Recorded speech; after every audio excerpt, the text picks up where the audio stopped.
नमस्कार दर्शक बंधु नारद न्यूज को आपण मान स्वागत। आज खबर शिरोनामा होची बेआईन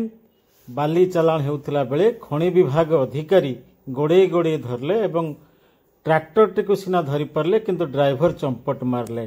तेबे एभली घटना घटिछि भोगरेई ब्लॉक रो लॉक निकटरू आसुथिबा एक बाली गाड़ी एवं बाली गाड़ी जेतेबेले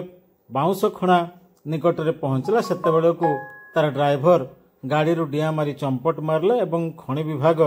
ये गाड़ी आनी भोगरेई पुलिस को जिम्मा देइछि एवं परवर्ती पर्याय रे भोगरेई पुलिस ये बाबद रे गाड़ी कागजपत्र जांच करुचे एवं गाड़ी रो कागजपत्र जांच कला परे किभली तार कार्यानुष्ठान हबो से भाव रे चिंता करुचु। तेबे भोगरेई ब्लॉक रो सुवर्णरेखा नदी पठारू विभिन्न समय रे बेआईन भाव रे शह शह ट्रक एवं ट्रैक्टर जगे बाली चालाण हेउचु। ये बाली पश्चिम को चालाण हेउथला बेले खनि विभाग आसी हठात माड़ी बसिला एवं जेतेबेले ट्रैक्टर टी बाली नहीं जाउथला खनि विभाग ता पछरे गाड़ी रे गोड़ेले एवं किछि समय परे देखिया पाए मिलला जे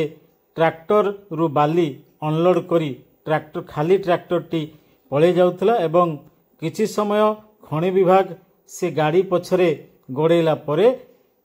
ड्राइवर से गाड़ी रु चंपट मारला एवं खाली गाड़ी टी पड़ रही एवं अन्य एक ड्राइवर माध्यम रे खनि विभाग से गाड़ी आनी भोगरेई थाना रे पहुंचेछि।